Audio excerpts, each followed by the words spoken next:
할렐루야. 새벽을 깨우신 주의 백성들을 예수님의 이름으로 환영하고 사랑하고 축복합니다. 아멘. 아멘. 자, 우리가 미가서 말씀 묵상하고 있습니다. 미가서가 7장까지 있는데 오늘 미가서 6장 말씀입니다. 이 구약의 소선지서, 대선지서 있는데 소선지서와 대선지서의 차이는 그냥 양이 많으냐 작으냐의 차이예요. 차이예요. 그러니까 뭐 사람의 차이가 아닙니다. 그래서 우리가 호세아부터 말라기까지가 12권의 소선지서라고 하는데 그 선지서의 가장 중심부에 미가가 있습니다. 그리고 그 앞에는 요나, 그 뒤에는 나훔 이렇게 되는데 요나는 아수르에 대해서 아수르 같은 인간들도 구원받아야 된다. 나훔은 아수르 그놈 민족의 원수들 멸망받아야 된다.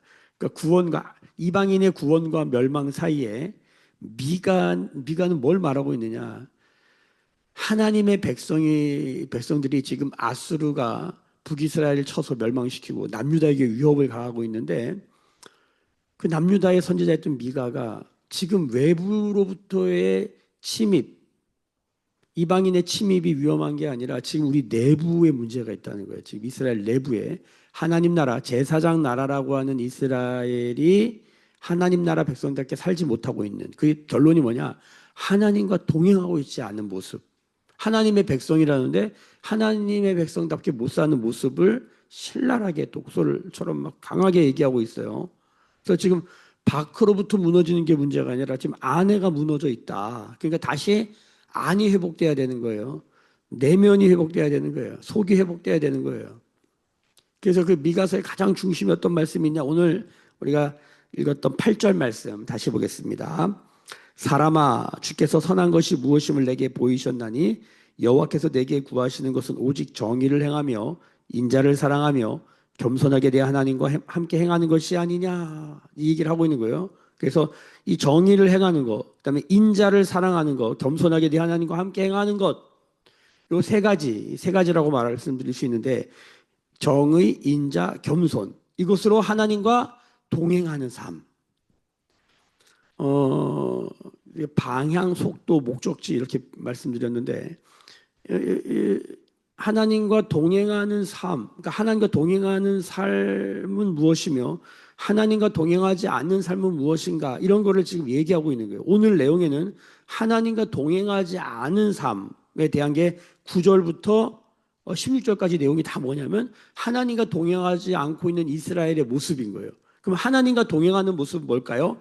1절부터 5절까지 내용이에요. 자, 여기서 재밌는 건 뭐냐면 하나님이 우리와 이스라엘과 동행한 게 무엇인지를 드러내는데 이게 아주 재밌어요.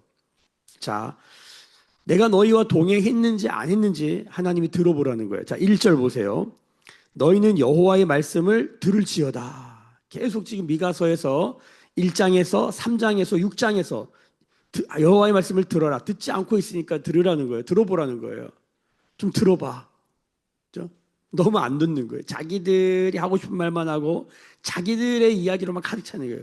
자, 이제 내 말을 들어봐. 하나님이 말씀하시는 거예요. 그러면서 뭐라 그러시냐면 1절에 보면 너는 일어나서 산을 향하여 변론하여 작은 산들이 내 목소리를 듣게 하라 하셨나니. 자, 하나님이 말씀하시는 거예요. 나랑 변론하자. 자, 성경에 이렇게 하나님이 너희 나와 변론하자. 뭐 이사야도 이런 말을 하고 하는데 여러분 변론은 어디서 하는 겁니까? 법정에서 하는 거예요. 법정 용어. 그렇죠? 원고와 피고가 있고, 그렇죠? 변호사와 검찰이 있고, 판사가 있고, 막 이런 상태예요. 지금 변론하자는 거예요. 누가 하나님이 지금 나와서 너 나랑 변론하자. 뭐가 옳은지, 뭐가 그른지 한번 따져보자. 이렇게 얘기하는 거예요. 자, 그 내용을 들여다보니까, 자, 2절에도 변론하자. 응? 증인이 누구냐면 산들과 땅의 견고한 지대들. 저 산맥은 말도 없이 5천 년을 흘렀다. 우리나라 어떤 그 노래 가사 중에 그런 게 있잖아요.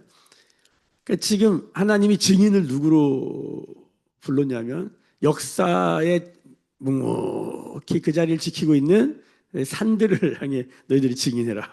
딱 그리고 다 역사를 다 봤으니까 자 너희들이 증인해라. 그리고 이제 얘기하는 거예요. 자, 그래서 2절에 또 변론하자. 여호와께서 자기 백성과 변론하시며 이스라엘과 변론하실 것이다. 자, 변론하자 이게 했어요. 3절 이르시길 내 백성아 내가 무엇을 내게 행하였으며. 자, 변론의 내용이 뭡니까? 하나님이 뭘 했냐는 거예요. 하나님이. 자, 이게 중요해요. 이렇게 표현할 수 있는 거예요. 이스라엘이 하나님과 동행하지 않는 삶을 9절부터 16절까지 신랄하게 말하고 있어요. 그런데 1절부터 5절까지를 하나님이 이스라엘과 동행한 것을 하나님이 증인이 되셔가지고 하나님이 변론하시면서 내가 너희와 이렇게 동행한 게 아니냐 지금 그렇게 얘기하고 계신 거예요. 내가 내게 무엇을 행하였느냐. 자, 내가 무슨 일로 너를 괴롭게 했느냐. 너는 내게 말해봐라. 자, 내가 먼저 말할게. 자, 4절 내가 너를 애굽 땅에서 인도해 내어 종로를 타는 집에서 속량하였고, 뭡니까? 출애굽이죠. 내가 너를 구원하였다는 거예요. 건졌다.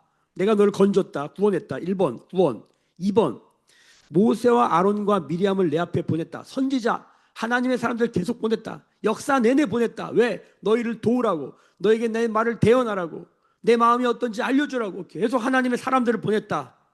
5절 내 백성아 너는 모압 왕 발락이 꾀한 것을 부올의 아들 발람이 그에게 대답한 것을 기억하며 시딤에서부터 길갈까지의 일을 기억하라. 무슨 소리입니까? 요단강 건너기 전에가 시딤이거든요. 시딤 지역. 요단강 건너면 거기가 길갈이에요. 여리고 앞에 길갈이에요. 길갈에서 할례하잖아요. 시딤에서 길갈까지 요단강 너희가 어떻게 건너냐. 자, 무슨 소리예요? 지금 여기 모압 왕 발락이 뭘 했어요? 이스라엘 저주하라는 거잖아요. 발람 선지자 불러다가 저주하라고 계속 하는데 저주가 안 돼. 그러니까 지금 이스라엘은 저주를 받을 위험에 있었는데 하나님이 그것을 막으신 거예요. 저주가 저주되지 못하게 축복이 되도록 막으신 거예요. 우리가 죄의 저주에서 죽을 수밖에 없는 죽은 죄인인데 하나님이 저주를 축복으로, 죽음을 생명으로, 어둠을 빛으로 바꾸셨잖아요. 이게 하나님이 우리 가운데 행하신 일이라는 거예요. 지금도 하나님은 우리가 죄 허물로 죽었고 지금도 죽을 수밖에 없는 그런 삶의 길로 걸어가고 있는데 하나님 그걸 막으시는 거예요. 거기다 잠깐만 태클 거시는 거예요. 뒤에도 하나님 어떻게 그걸 막고 계신지 우리한테 보여주시는데, 자, 저주 다 막아주셨다는 거예요. 너희를 오히려 축복하게 했다는 거예요. 저주가 축복이 되게 하셨다는 거예요. 그게 지금 5절의 내용인 거예요. 자, 내가 너를 구원했다. 하나님의 사람들을 보내서 너를 돕고 너에게 나의 마음을 주고 나의 말을 대언하게 했다. 저주를 막아줬다. 축복을 오히려 선포하게 했다. 그리고 너희들 요단강 어떻게 걸었냐. 홍해를 건너듯이 너희가 요단강 건너지 않았냐. 이걸 기억하라는 거예요. 자, 그래서 5절 하반절에 그리하면 나 여호와가 공의롭게 행한 일을 알리라 하실 것이라. 하나님이 광야에서 이스라엘에서 어떻게 했어요? 공의로운 거예요. 이 하나님의 공의가 뭡니까? 내용을 들어보니까 구원이고 하나님의 사람 보내고 저주를 축복되게 하고 다 뭐예요? 은혜예요. 하나님의 공의가 뭐냐면 은혜예요. 은혜. 그러니까 하나님의 공의는 하나님의 사랑과 같이 가요. 자, 그러면서 6절 내가 무엇을 가지고 여호와 앞에 나아가며 높으신 하나님께 경배할까? 내가 번제물로 1년 된 송아지를 가지고 그 앞에 나아갈까? 자, 하나님께 나아가는 거예요. 사람들이 지금 이런 걸 하고 있는 거예요. 하나님께 경배하면서 번제물로 송아지 드리고 7절 여호와께 천천의 수령이야 만민의 강물 같은 기름을 지금 드리고 있는 거예요. 이스라엘이 종교 생활을 하고 있는 거예요. 지금 종교적으로 하나님께 뭘 계속 하고 있는 거예요. 근데 뭐를 몰라요? 하나님이 행하신 것은 하나도 기억하지 않고 하나님이 구원하신 것, 하나님의 사람들을 보내셔서 말씀 주신 것, 하나님이 저주를 축복으로 바꿔주신 것, 이건 기억하지 않고 그냥 종교 생활만 하고 있는 거예요. 하나님께 마음이 없어요. 그냥 하는 거야. 그냥 문화, 종교로 그냥 하고 있는 거예요. 계속 그냥 새벽기도도 하고 그냥 주일 예배도 드리고 계속 하고 있는 거예요. 주님이 이거 기뻐하실까? 그러면서 뭐라고 그러냐면 7절의 하반절 보세요. 내 허물을 위하여 내 마다들을, 여러분 내 허물을 위하여, 죄와 허물, 여기 죄와 허물이 나오잖아요. 내 허물과 내 죄잖아요. 마다들을 드려요. 야, 내 죄를 사하려고 마다들을 드려. 대단한 거 아니에요? 여러분 그렇게 해서 죄가 사해질 수 있나요? 결론이 뭘까요? 그렇게 안 된다는 거죠. 우리가 성경의 내용을 아니까. 그 다음에 내 영혼의 죄로 말미암아 막 내 몸의 열매를 드려. 무슨 소리예요? 막 공로를 쌓고 막 새벽 제단을 깨우고 죄를 해결하기 위해서, 허물을 해결하기 위해서 여러분 이제 결론은 뭡니까? 여러분 인간이 선행으로 우리 자신을 구원할 수 있습니까? 우리가 뭐 업적과 공로로 나의 죄를 해결할 수 있습니까? 없다는 거예요. 그럴 수 없다는 거예요. 그럴 수 없다. 응? 8절이 중요합니다. 자, 사람아 주께서 선한 것이 무엇임을 내게 보이셨느냐. 그럼 선한 게 뭐냐? 하나님이 뭘 원하시느냐? 여호와께서 내게 구하시는 것. 하나님이 원하시는 게 있다는 게. 그게 이제 결론 나왔죠. 오직 정의를 행하는 거다. 인자를 사랑하는 거다. 겸손하게 내 하나님과 함께 행하는 것이다. 그러면 정의, 인자를 사랑하며 겸손히 내 하나님과 동행하는 삶은 시작이 뭡니까? 하나님의 공의를 알아야 돼. 하나님의 공의는 뭡니까? 하나님이 뭘 했는지를 아는 거예요. 그러면 하나님이 뭘 했는지 모르는 게 뭡니까? 불의예요, 불의. 그게 죄예요. 그럼 이 죄를 해결하려면 뭐예요? 몸의 열매를 드리고 마다들을 갖다 바치고, 마다들을 갖다 바치면 대단한 거 아니에요? 예배당에 교회에 와서 자기 마다들을 하나님께 바쳐. 뭐 엄청난 믿음 아니에요? 자, 그런 걸로 우리의 죄와 허물을 다룰 수 있어요, 없어요? 없어요. 그러니까 성경은 우리의 죄와 허물은 어떻게 해결돼요? 여호와를 아는 것 외에는 길이 없어요. 여호와를 아는 것 외에는. 뭘 알아요? 여호와의 공의와 여호와의 사랑을, 그분이 우리를 구원하셨고 하나님의 사람들을 보내서 계속 말씀하고 계시고 저주를 막으시고 축복을 선포하게 하시는, 축복을 주시는 그 하나님의 행하심을 기억해야 되는 거예요. 그게 뭐예요? 공이에요. 자, 그러니까 오직 정의를 행하며, 자, 이게 하나님과 동행함에 있어서 중요한 방향성이라 했어요. 자, 여기 정의와 인자가 나오는데 여기서 인자는 제가 지난번에 이 인자를 적용하느라고 사람이라고 말씀을 드렸는데 사실 이 인자는 헤세드 뭡니까? 은혜예요, 은혜. 은혜라고. 이 너무 풍성한 단어인데 뭐 사랑이라고 해도 되고 은혜라고도 해도, 그러니까 정의와 사랑이에요. 하나님 앞에서 정의와 사랑으로 행하라는 거예요. 자, 무슨 소리입니까? 우리는요, 이런 제가 이제 이렇게 보면은 아주 정의로운데 사랑이 없는 사람들이 있어요. 또 아주 사랑이 넘치는데 정의롭지 않은 사람들이 있어요. 그러니까 우리는 기울어졌어요. 결정적으로 정의도 없고 사랑도 없어. 그래서 그냥 세상 사람이죠. 예수를 믿는데 정의로워. 막 옳고 바른 거 중요하다고 생각해. 근데 사랑이 없어. 반대로 사랑은 넘치는데 옳지 않아. 그래서 뭡니까? 예수를 믿는다는 것은 정의와 사랑의 두 날개로 가는 것입니다. 이게 그렇게 간단한 문제가 아니에요. 뭐가 정의냐, 뭐가 사랑이냐 이걸 알아야 되는데 오늘 말씀의 결론은 뭡니까? 뭐가 정의냐, 뭐가 사랑이냐 이걸 할 때 우리가 꼭 기억해야 될 게 하나님의 공의, 하나님이 뭘 행하셨는가를 알아야 된다. 그러니까 하나님과 동행하는데 하나님 뭐라고 변론하시냐면 내가 너희와 이렇게 동행하지 않았냐. 자, 근데 문제는 뭐예요? 너희가 나와 동행하지 않는다는 거예요. 너희가 나와 동행하지 않으면서 천천의 수양을 바치고 막 기름을 갖다 쏟고 마다들 드린다 그러고 여기 보면은 뭐라고 그래? 몸의 열매를 막 자기 몸을 불살라. 하나님과 동행하지 않으면서 이렇게 하는 종교성이 제일 무서운 거예요. 제가 요즘 이렇게 TV를 보면요 무섭다는 생각이 들어요. 저는요 그 막 정치 그런 데 나와가지고 막 앞에서 사람들이 막 선동하면서 그 막 하나님의 말씀이라 선포하는 사람들 이렇게 보면 저걸 하나님의 정의라고 선포하고 있구나. 근데 더 무서운 건 뭐냐면 그걸 사람들이 막 따르고 있는 거예요. 그러니까 종교 집단이 뭘 하고 있는데 보니까 저게 지금 하나님을 사랑하고 정의를 행한다고 저렇게 하고 있구나. 무서워요, 무서워. 자, 오늘 9절부터 한번 보세요. 여호와께서 성읍을 향하여 외쳐 부르신다. 말씀을 보세요. 9절에 여호와께서 성읍을 향하여 외쳐 부르시나니 지혜는 주의 이름을 경외함이라. 하나님을 경외하는 거죠. 그게 뭡니까? 지혜예요. 하나님을 경외하는, 두려워할 줄 아는 거예요. 하나님, 그게 거기서 지혜가 나온다는 거예요. 여호와를 경외하는 것이 지혜의 근본이다. 우리가 잘 아는 거죠. 너희는 매가 예비되었다. 자, 왜 매를 드세요? 하나님과 동행하지 않으면서 엄청난 종교적 열심 가운데 빠져 있는 이스라엘. 하나님이 하신 것은 하나도 기억하지 않으면서 뭐 하여튼 뭘 계속 하고 있는 거예요. 이게 문제라는 거예요, 이게. 그래서 뭐 그것을 정하시니까 누구지 들어라. 지금 내가 준비되어 있다. 10절 보세요. 악인의 집에 아직도 불의한 재물이 있느냐? 축소시킨 가증한 에바가 있느냐? 자, 악인의 집에 불의한 재물이 있다. 이 불의한 재물이 뭡니까? 우리가 앞에 미가서 3장 이런 데서 2장 3장에서 읽었지만 뭡니까? 건강한 노동과 정직한 삶의 모습으로 얻은 수확이 아니라 남의 거 뺏은 거죠. 도둑질하고 뺏은 거예요.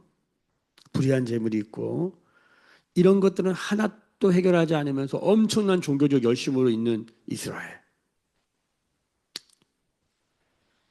축소시킨 가증한 에바가 이제 그 무슨 무게를 뭐 이렇게 무게를 다는 농사의 어떤 그런 양의 무게를 다는 그런 저거잖아요.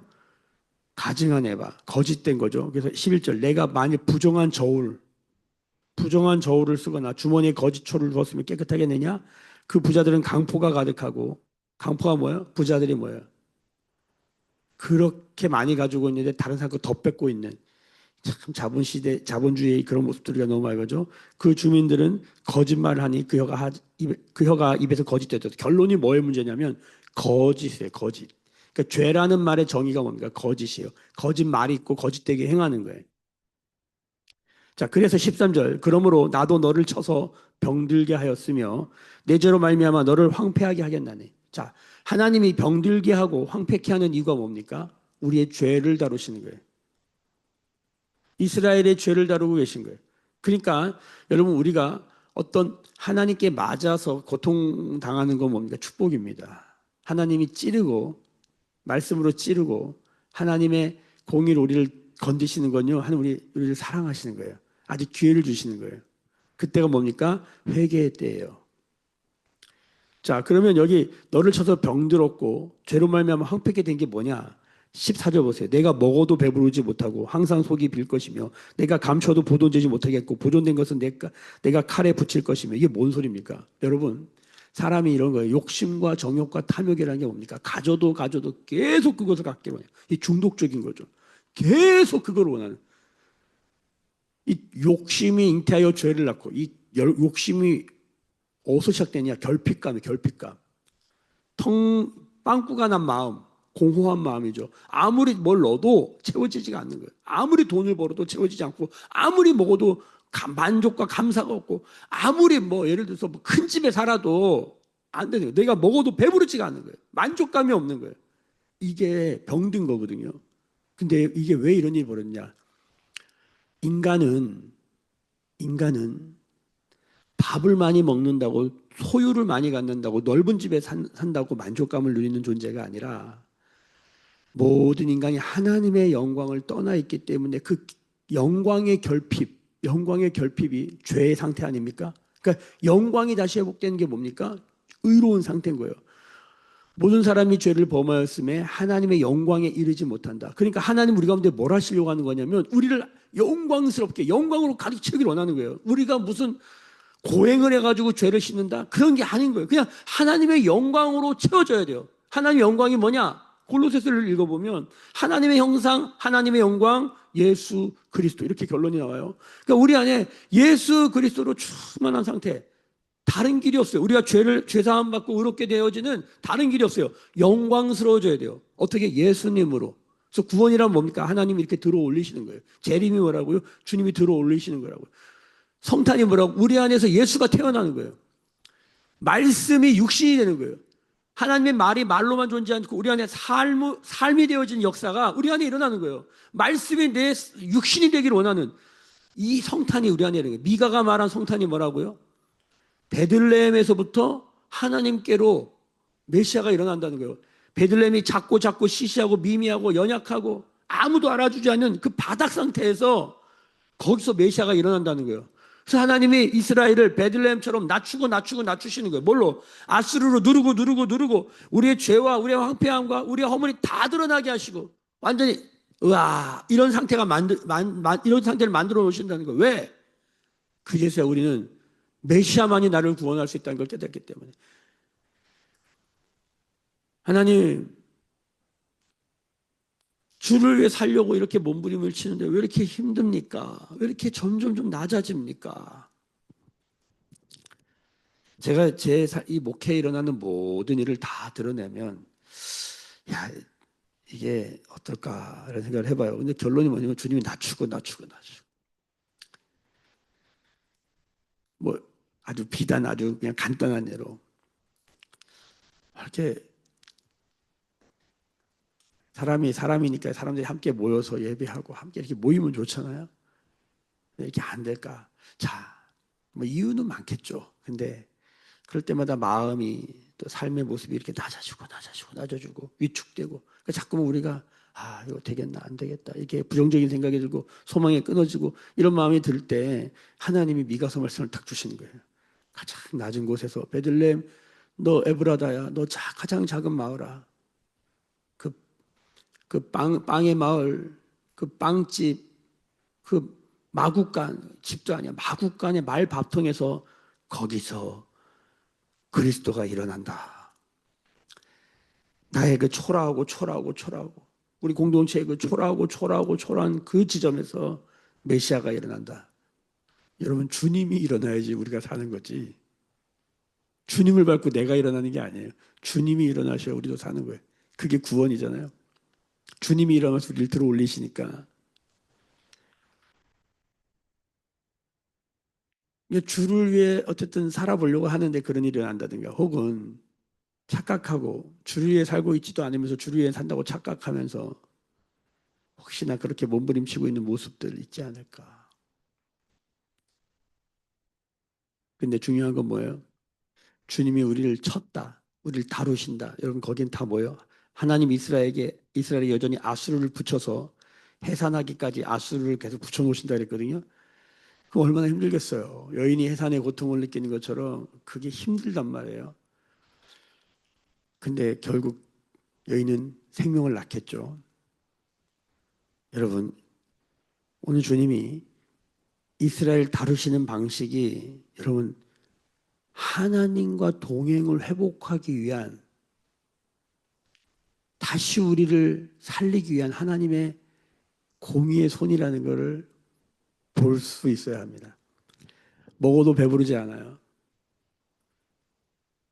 그래서 지금 황폐케 되고 있는데 하나님이 저 안 되겠다 버리지 않고 여러분 계속적으로 경고하시고 말씀하시고 다루고 계시다는 사실. 자 보세요. 다음 보십시다. 15절. 내가 씨를 뿌려도 추수하지 못할 것이며 감람 열매를 밟아도 내 기름을 내 몸에 바르지 못할 것이며 포도를 밟아도 술을 마시지 못하지라. 기쁨이 없는 거예요. 보상이 없는 거예요. 기쁨이 없어요. 여러분 이게 병든 모습, 황폐한 모습이에요. 성경이 말하는 병든 모습, 황폐한 모습은 뭘 해도 감사와 만족이 없는 상태예요. 근데 그 반대로 뭘 해도 감사와 만족과 찬양과 감격이 넘치는 사람 뭘까? 요즘 이렇게 상담학 같은 걸 들어보면 재밌는 게 뭐냐면 요즘 이 시대가 쾌락을 추구하잖아요. 쾌락을 추구하면 예를 들어서 쾌락이 이제 도파민을 통해서 우리를 보상해 준단 말이에요. 자극을 통해서 우리를 보상해 준단 말이에요. 종종 말씀드리지만 마약 같은 게 왜 위험하냐면 마약이 인간이 누릴 수 있는 쾌락의 양을 100이라고 봤을 때 마약은 800을 준답니다. 800을. 그러니까 마약을 먹으면 정말 황홀경 같은 것으로도 말할 수 없는 엄청난 그 쾌락 가운데 들어가는 거예요. 도파민이 뭐가 엄청 쏟아지는 거죠. 그럼 좋은 거거든요. 인간에겐 그게 엄청 좋다고 느끼는 거거든요. 근데 문제는 뭐냐면 그렇게 쾌락을 추구하면 우리 일상에 작은 기쁨들이 있어요. 아침에 일어나서 사랑하는 사람들을 보고 밥을 먹고 따뜻한 차 한 잔을 마시면서 행복감을 누릴 수 있거든요. 근데 그런 게 다 날아가는 거예요. 그 800이라고 하는 자극이 올 때만 기쁨을 누리기 때문에 더 강한 자극을 원하는 거예요. 이게 성경이 말하는 먹어도 배부르지 못한 상태예요. 여러분, 제가 마약이라고 얘기해서 그렇지 마약만 그렇습니까? 지금 쇼츠라고 하는 동영상이 얼마나 위해로운지 계속 얘기하고 있어요. 쇼츠를 계속 보면 쇼츠가 계속 우리의 도파민 자극 보상을 주기 때문에 절대로 유아들에게는 쇼츠를 보여주지 말아요. 그건 애 죽이는 거다. 절대로 이거는 정신의학과 신경과 이런 의사들이 다 말하는 거예요. 절대로 주면 안 돼요. 2살 미만의 애들에게는. 엄마들이 그것도 모르고 막 그 애들 그거 보여주고 애 죽이는 일이라는 거예요. 애한테 마약 주는 거라는 거예요. 그 패턴에 걸려져서 도파민이 거기서 그렇게 나오기 시작하고 이 전전두엽 얘기를 하잖아요. 그러면 인간이 어떻게 황폐해야 되는지를 요즘 계속 경고해요. 특히 10대들에게 이런 얘기를 너무 많이 요즘 유튜브 듣는데 이게 이제 이런 거보다 다른 게 더 많으니까 그런 정보에는 접하지를 못하는 거죠. 아니 그런 걸 만들어낸 스티브 잡스나 이런 빌 게이츠 이런 사람들은 자기 자녀한테 절대로 휴대폰 안 준다잖아요. 자, 어쨌든 간에 인간이 인간 이 보상을 받는 방식에 있어서 쾌락을 추구하는 것이 얼마나 위험한 것인지. 그래서 여러분 성경을 보면 솔직히 재미없잖아요. 이 재미를 추구하는 시대에 여기가 재밌어요. 그럼 다 나오겠지, 다 나오겠지. 이 재미없는 삶을 추구한다는 게, 이 광야를 걷는다는 게 사실은 재미있거든요. 날마다 하나님의 행하시를 발견하고 하나님 말씀을 주시고 말씀을 깨닫고 저도 어제 네개서 네개로 그 부분에 딱 꽂혀가지고 그거 가지고 씨름하느라고 8시간, 10시간을 여러분 결론이 뭐냐면 야 이게 이 얘기였구나. 이거 깨닫기 위해서 8시간을 몸부림쳐요. 그런데 저는 엄청나게 이렇게 이렇게 된단 말이에요. 자, 근데 이렇게 보면 어제 한 분이 오셔서 본인도 또 이 본문을 가지고 똑같이 씨름을 했더라고 신 목사님이. 근데 이제 그게 이제 들린 거예요. 이제 무슨 말씀을 드리고 싶으요 여러분 우리가 어떻게 하나님 앞에 만족을 누리냐? 우리가 모든 게 다 가능한 방식으로 만족을 누리는 방식은 위험합니다. 우리가 뭐가 잘 안 되는 방식이 꼭 나쁜 게 아니에요. 그래서 우리가 얻은 귀한 깨달음, 얻은 귀한 보상, 열심히 일했는데 하나님이 따뜻한 밥 한 그릇 주시는 것이 얼마나 감사한지. 요즘은 이런 얘기들이 절대 매력적으로 안 들리는 시대를 살고 있기 때문에. 근데 성경을 가만히 보면 그리고 사실 조금만 우리가 지혜를 갖는다면 인사이트를 보는 거죠. 여러분 우리가 아침에 일어나서 따뜻한 차 한 잔을 마시면서 너무 행복감을 누릴 수 있다면 여러분 그게 축복인 줄 믿으시길 예수님의 이름으로 축복합니다. 야 오늘도 내가 심장이 뛰는구나. 내가 오늘도 걸을 수 있구나. 저도 어제 늦게까지 사역을 하고 새벽을 깨워야 되는 말이나 막 고민하는데 제가 이런 믿음으로 나와요. 나 혼자라도 주 앞에 나아가자. 주님이 뭘 원하실까? 오늘도 아침을 깨서 영하 11도 이 길을 걸으면서 하나님 정의를 인자를 사랑하고 겸손히 내 하나님과 동행하는 것이 아니야. 하나님과 동행하는 겸손한 삶. 때로는 광야와 같고 때로는 여러 가지 위기 어려움을 만나지만 그래도 오늘도 묵묵히 걸어가자. 내가 낮아져서 저 베들레헴 에브라다처럼 아무도 알아주지 않은 그 지경에 있다 할지라도 중요한 거기서 그리스도가 일어날 수 있다면 그리스도가 나타날 수 있다면 그 길을 가자. 아수르가 나를 위협하고 내 몸에 병이 들고 황폐한 삶에 괴로워하고 그런 영혼들을 보고 있다면 여러분 최근에 제가 주례한 가정이 박살이 났어요. 박살이. 끝났다. 진짜 제가 이거 하면서 야 이걸 내가 왜 하고 있지? 막 이러면서도 어떻게 했어요? 왜 그 주례를 해가지고 어떻게 해보려고 했는데 안 되더라고. 안 되더라고. 2달 살았는데 망했다. 앞으로는 주례 못하겠다. 그래가지고 이제 그렇게 괴로워하고 있는데 한쪽에서 인감증명서, 인감도장을 상대방에게 보내면서 이혼하자. 그래서 그냥 완전히 내려놓은 거예요.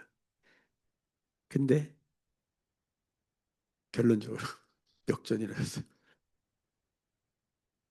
문자가 왔어요. 전화가 왔어요. 목사님 이렇게 다 내려놨는데 그래서 만나게 됐는데 만나지도 않았는데 만나게 됐는데 70% 해결됐어요. 그래서 막 어떻게 막 그렇게 막 감격스럽게 얘기하더라. 야, 다 내려놓으니까 주님이 하시는구나. 신기하더라고요. 이걸 어떻게 설명해야 될지. 우리의 바닥에서 주님이 일어나신다. 여러분, 오늘 말씀에 하나님과 동행하는 삶, 하나님이 증명하고 계세요. 우리는 증명이 안 되는데 하나님 당신이 내가 너희와 이렇게 동행하지 않았냐. 근데 너희는 지금 동행하지 않고 있다. 그게 뭐예요? 경제적 불의, 사회적 약자를 괴롭히고 뭐 이런 얘기 하는 거잖아요. 거짓이 가득하고 네가 뭘 하는 쪽으로 먹어도 배부르지 못하고. 그 우리는요 좋은 대학을 가고 좋은 집에 살고 좋은 직장을 얻고 이런 방식만 알아요. 세상에 그것만 알려줘요. 여러분 이렇게 말하는 게 정말 이게 선배들도 그러고 주변에서 이런 얘기 하지 말라고 그러는데 성경을 정직하게 읽고 미가서를 읽어보면 하나님께 만족을 누리는 사람은 그런 데만 있는 게 아니라고요. 근데 좀 어렵다 힘들다는데 여러분 그 하나님이 주신 소소한 행복을 회복하는 게 얼마나 귀한 일인지 이게 이렇게 어려운 삶이 되는지 에덴 동산에서 열매 하나 따먹어도 행복할 수 있다고요. 하나님이 함께 하시기 때문에 우리가 이 길을 가라고 미가가 울면서 얘기하고 있는 거예요. 독소를 퍼붓고 있는 거예요. 7장에 보면은 누가 주와 같겠냐 미가의 뜻이 고 누가 주와 같으냐 주님과 동행하라 뭐 이런 얘기하고 있는 거예요. 여러분 아무쪼록 2025년 마무리에 우리가 뭐에 만족하고 있지 못하며 뭐에 만족하고 있는가를 돌아보면서 하나님과 동행할 때 정의를 행하고 정의가 뭐냐? 하나님 행하신 걸 기억하는 거다. 인자를 사랑하고 인자를 헤세드 은혜를 기억하는 거예요. 범사에 감사하라. 그 밑에 보면 성령을 소멸치 말고 예언을 멸치지 말고 범사에 헤아려 좋은 걸 취하고 우리의 삶 안에 하나님이 하신 좋은 일을 찾는 게 뭡니까? 하나님의 뜻이고 그게 믿음입니다. 그러면 하나님이 이루시는 것을 보게 된다는 거예요. 여러분 오늘도 이 믿음으로 오늘도 승리한 하루가 되시기를 예수님의 이름으로 축복합니다. 기도하겠습니다. 지금은 우리 주 예수 그리스도의 은혜와 하나님 아버지의 크신 사랑하심과 성령의 감화 감동 충만케 하시며 오늘도 주님 앞에서 정의와 사랑과 겸손으로 하나님과 동행하는 삶의 기름 부으심이 오늘 머릿속에 묵상하며 기도하며 예배하는 주의 백성들의 머리 위에 그들의 삶과 가정과 생업과 일상과 일터 위에 매일교회와 조국교회와 열방에 나간 선교사님들 위에 지금부터 영원까지 함께 계실지어다. 아멘. 주의 영광 이곳에 가득해 우린 선의 주님과 함께해 찬양하며 우리는 전진하리 모든 열방 주 볼 때까지